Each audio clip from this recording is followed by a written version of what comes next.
We are in the zone with Robert Woods and his guest, wide receiver and special teams ace, Marcus Easley.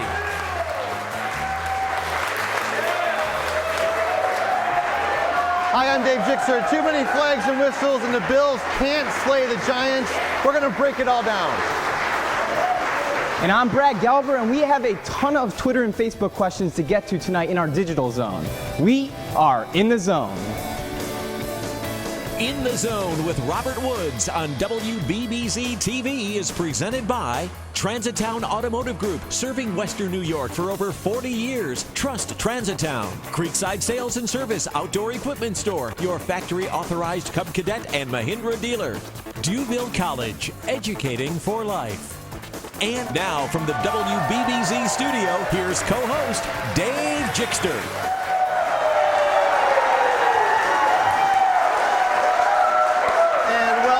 To In the Zone, I'm Dave Jickster, and the host of In the Zone is number 10, Robert Woods.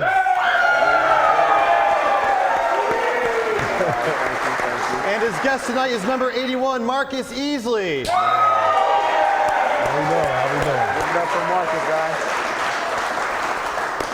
Robert, let's get right to it. The coach said that he was proud of the team after the loss yesterday, and that you guys are tough.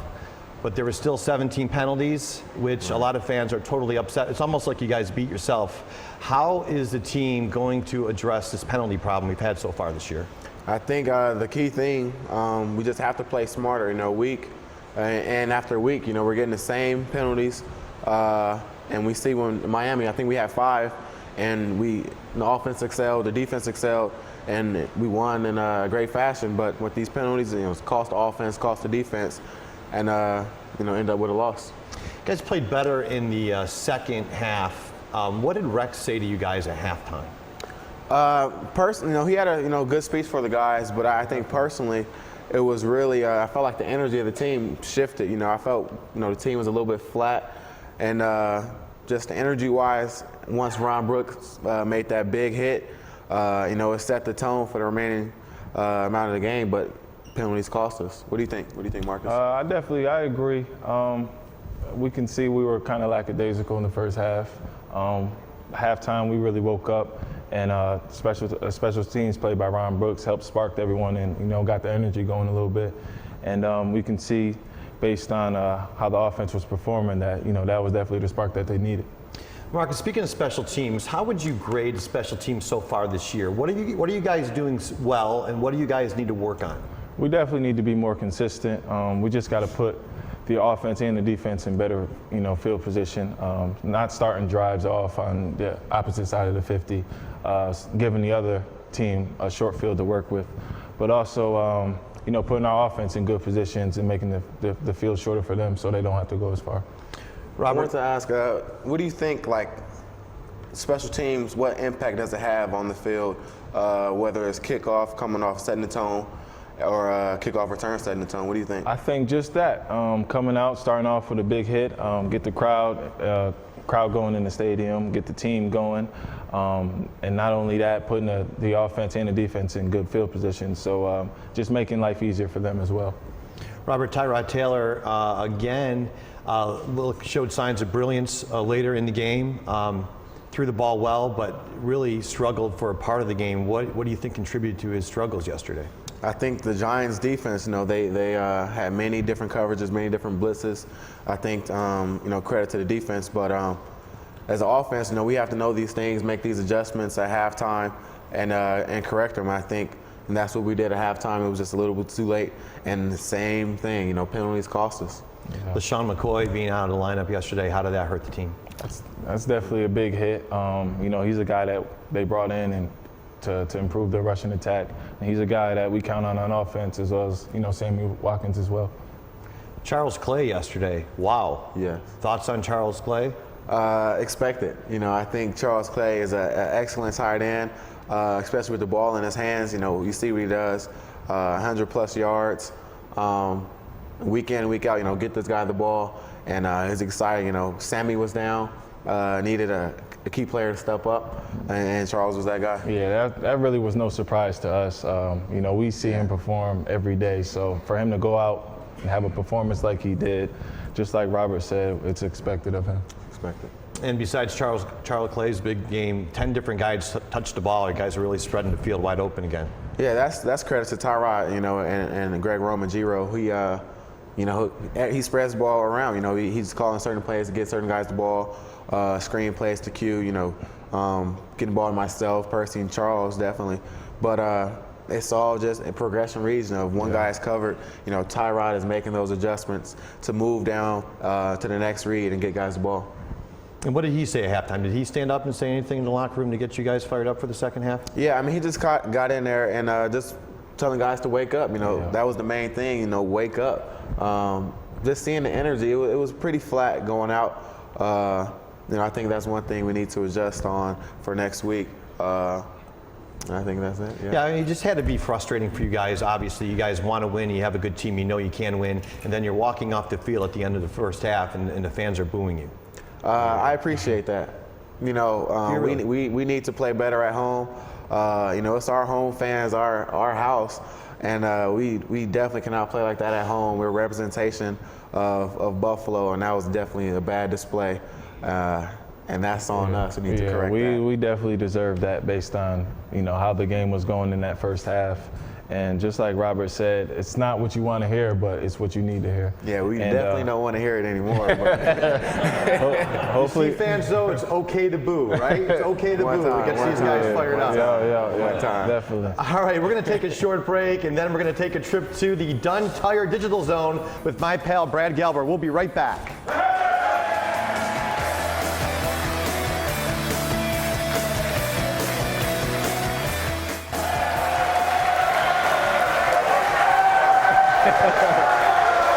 Welcome back to the zone. I'm Dave Jickster from Anything Rock, and my host, Mr. Robert Woods. He brought his guest, Marcus Easley, today, but I do have to ask you about the fumble. You made a nice catch. Instead of going out of bounds, you tried to get some extra yards, which I was very impressed with. And then they seemed to hold you up for a long time and punch the ball out of your hands. Your thoughts on that play? Key third down, 3rd and 10, I want to say. Came out on a comeback route. Ball placed there, trying to make a play. We were down 14. Just trying to, make a big play. It was about that time. But got caught in traffic. 2 guys held me up. Felt them, ripping at the ball. Tried to get down. But, 2 guys, they end up getting me. What do you think I could have done on that play, Marcus? Usually the referee would blow the whistle dead after a while.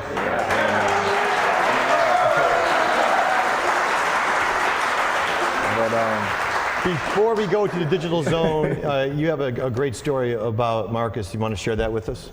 Yeah, I want to give you an insight on Marcus, his journey, going to UConn, basketball school, but just his football journey and his walk-on, and how, as a walk-on, being a big impact player in the NFL. Give us insight on that. Yeah, it was definitely a road less traveled. I'm not sure if too many people are familiar with, but I didn't have really any big-time offers coming out of high school. I was kind of a brain, so any school that was interested, it was solely based on my academics. So in choosing where to go to college, UConn was really the best school for me, the best fit. Location-wise, it was the closest, and education-wise, it was where I would get offered the best opportunity to go to school. So that first year, I was just a regular student. And I honestly was just bored. And then the following year, just decided to try out for the team. And, that's when I realized what it really truly means to be a walk-on. It's a hard way to go, a hard route to take. But, I just kept plugging and kept pushing. And eventually I worked my way up the depth chart into the 2 deep. And I was traveling with the team on to road games within a couple of weeks. And just over the course of the next 2 to 3 years, slowly but surely plugging away, working my way onto the field. I actually started off on special teams, which translated into offensive reps here and there. And it wasn't until my senior year was when I really broke out on offense, and it was enough to get me drafted into the 4th round. So blessed for that. You certainly kick things into gear. So hard work does pay off. We are going to take a trip to the Dunn Tire Digital Zone, brought to you by, of course, Dunn Tire, the official tire dealer of the Buffalo Bills. And I will send things over to my pal, Mr. Brad Gelber. Thanks, Dave. And make sure to check us out on Twitter at WBBZ and on Facebook at facebook.com/WBBZ-TV. All right, let's head over to Twitter. And our first question is from John, and Marcus and Robert, you guys can both jump in here. Who is the first person you go to for advice or to talk to after a loss? Family member, mentor, anyone? I'll take it first, I guess. Well, usually my grandfather, he goes to just about every game, whether home and away. So when I play well, he'll be the first one to tell me how good it was. But when we don't do so well, you know, he's my biggest critic as well. So it's usually hit or miss, but he's always the first one I consult. With me, both my parents text at halftime, text after the game. Just like Marcus, my biggest critic is my mom, but it's so annoying because she doesn't play football. She's trying to tell me what to do. I'm like, come on, Mom. But that's what moms do. Yeah, That's look forward to it after do. the game. That's what moms do. And I'll probably hear about this after the show. I'm going to start texting you at halftime, too. Well, moms are always right, Robert. So our next question is from the Nashville Bills backers, and they want to know who is the field general on this team? Is there one guy to kind of keep you guys focused and hold you guys accountable? Probably Tyrod or Eric Wood. Eric Wood, has been on this team for a while, well respected on the team. With Fred leaving, he's kind of that replacement, But vet, even Kyle Williams. I would on the say Kyle. defensive side. Kyle, definitely Kyle. Definitely Kyle Williams. And he's our motivational speaker, Yeah, Whenever Kyle. he speaks, it's at full attention. Kyle, he's been here a while. Eric Wood as well. And, those guys, like I said, they've been here a while. So guys that tend to gravitate towards the vets, and they usually step into those leadership positions when the team needs it. So. And, another guy I'm sure that has quite a bit to say leads into the next question. David wants to know what was Rex's tone or message at halftime and then post-game, but let's try and keep it clean a little bit. So. You want to take that? The post game, it was it seemed very emotional for him because we all know what this team is capable of. I'm sure you guys know as well. We see it flashes, and he was very disappointed in us, and he expressed that these penalties cost us. Yeah. And it could definitely, you see how good of a team, but how penalties cost us the whole game. It's like we got all the talent in the world, but when you keep shooting yourselves in the foot with all these penalties, none of that really matters. So we just got to come out, play 4 quarters of football, and just play to our ability. Great, thanks guys, and back to you, Dave. Thank you so much. The Dunn Tire Digital Zone is brought to you by Dunn Tire, the official tire dealer of the Buffalo Bills. And I think Rex should make you guys, the entire team, do like 50 push-ups for any personal foul from now on. Tell him I said that. Coming up next, we're going to head to the fan zone. We'll be right back.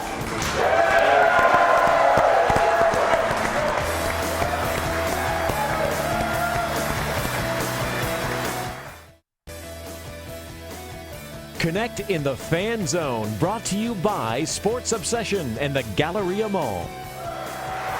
Welcome back to In the Zone. It's time to toss things over to the Fan Zone with Brad Gelber, and Robert Woods is out there too. Great, thanks, Dave. And one lucky live audience member will win a $25 gift certificate to the Buffalo Roadhouse Grill for asking a question, so that's a nice prize. So let's get right to it. And what's your name and where are you from? My name is Takai West, and I'm from New York, Lockport. Great, and you have a question for Marcus or Robert? Robert, how many receptions do you have this year? This year? Yeah. Not enough. Just put it like that. Not enough. We got him off guard on that one. All right, let's step down. The next question, what's your name and where are you from? Dennis Osgood from Lockport. And you have a question for both guys? Yep, both. Where's the best place you like to eat around here? Ooh. I can name. What you looking for? Exactly. It depends what you're looking for. I want to say, you know, my favorite place right now is actually with eating with Ease. Is it Elmo's? Elmo's, Buffalo you know, wings, yes. love eating yes. their wings. No, that might be my favorite spot right now. No Ilio DePaulo's, guys? Come on. DePaulo's is good. Mulberry's is good. Duke's is good, depending on if you want to smoke wings or not. A lot of great places to eat. And what's your name and where are you from? My name is Michael Osgood, and I'm from Lockport. And you have a question for Robert or Marcus? Yeah. As you guys were kids, did you guys ever think you would make it into the professionals? Marcus, you want to take this one? There was a point in time, knowing with the way things were going and the whole recruitment process, knowing I had to walk on, it really seemed like a long shot. But you know, there's a reason why I stuck with it, and it just so happened to work out for me. So. And Robert, you too? No, I just kind of played along, and then about high school time, I started figuring out I was good, but never thought it would be like this though. It feels good. Yeah. Well, we're glad you guys both made it. And back to you, Dave. Thanks, Brad. Thanks, Robert. Nice job out there. Thank you, audience, for those great questions. We are going to take a shot at the Hot Shot Zone coming up next and see if these guys and the audience members can throw some footballs. We'll be right back.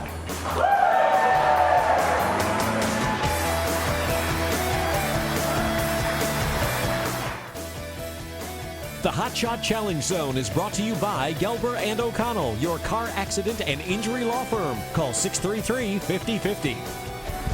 All right, it's time for the Hot Shot Challenge. We are out here, and we have two teams, the Robert Wood teams and Marcus' team right here. Marcus, who's your teammate? I got my buddy Takai here.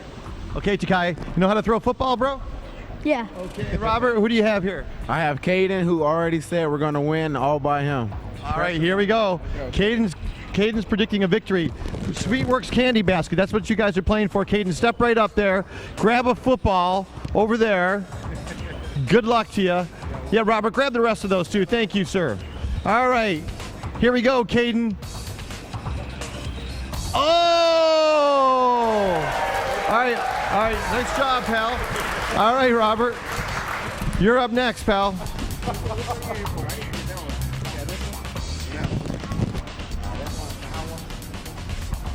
the hot one. Let's go, Caden. Whoa, all right, here we go. Let's go, Caden. All right, Takai, go right ahead, pal. Here we go, Team Easley. All right, good try. All right, Marcus Easley. Go, Marcus. You need to sink this one here. Oh, no, 2-0. Step back up here. This could be for the clincher. Go ahead, Caden. Step up there. Throw it again. This could be for the clincher. Right here. Look at Caden's all excited. Can you do it again? Can he do it again? Got a quarterback on Sweetworks basket. Look at that. Wow. All right, Robert. One more time. That's the clincher. Go ahead, Takai. Go ahead. All right, good try. I'm going to officially name Team Robert Woods the winner. Special thanks to Caden. Nice job. Takai, nice job. Marcus, nice job. And the Sweetworks basket goes to... There you go. Special thanks to Sweetworks. We'll be right back. We'll get their predictions on next week's game against Tennessee. We'll be right back.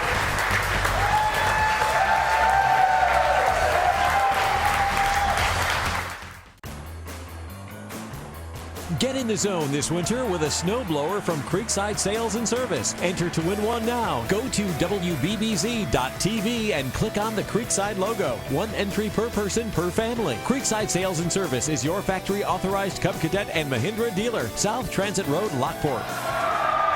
And welcome back to In the Zone. That is a nice looking snowblower over there, and it's from Creekside Sales and Service. And I have Dave Lysing right here. Dave, the owner of Creekside Sales and Service. How long have you been in business? 25 years. 25 years, and we're going to give that snowblower away tonight. And the good news is, if you have not yet gone to WBBZ.TV, do so, because you can enter to win another one. Actually, we're going to give 3 altogether throughout the football season. That deserves a big round of applause. Now, hopefully, we won't have to use one of those this winter, but tell us about that snowblower. What kind is it? That's the newest in the line. That's considered a single-stage blower. It's good for an average-sized driveway and should handle the snow we get, unless we get a November again. It looks nice and compact, too. It's powerful and compact. It's easy to store in the garage. Easy for a homeowner to store away and don't take up too much room in the garage. Okay, what's your address, Dave? 6989 South Transit Road, Lockport. If anybody would like to visit you on the web, do you have a web address? Got a web address, creeksidesales.com. Creeksidesales.com. Thank you so much, and I'm looking forward to maybe winning one of those. Okay. I think you I'm can buy one. We got a lot of extra ones. That's probably what I'm going to have to do is buy one. Dave, thank you very much. Thank you very much. Come on down, guys. So we are going to draw a winner right now, and they drew a winner before the show started, a random draw, and that is Patricia Gorney. So Patricia Gorney, if you're here or you're watching on WBBZ-TV, congratulations. You won a snowblower. Hopefully you won't need it. We have a big game against Tennessee. You guys really, really need to bounce back. What do you know about the Titans? We know they're good up front. Their D line is very good. Have Jarrell Casey up front, but you gotta win. It's a must-win game. Rookie quarterback. I'm sure Rex has something dialed up for him. Keep his eyes wandering across the field.